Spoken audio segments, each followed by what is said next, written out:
To create a course on Udemy, start by searching for Udemy in your web browser, which will take you to the udemy.com homepage.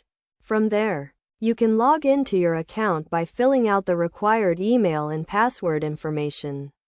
Once you've gained access to your account, you'll see various sections, including a search bar, categories, and the option to teach on Udemy.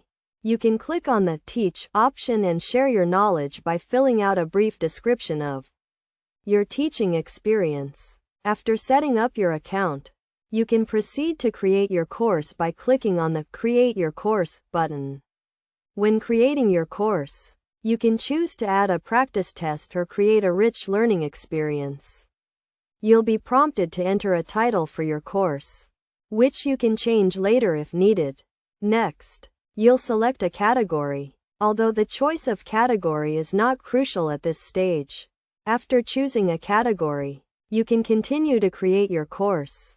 You'll then have the opportunity to plan your course in more detail. By following these steps, you can successfully set up and create a course on Udemy.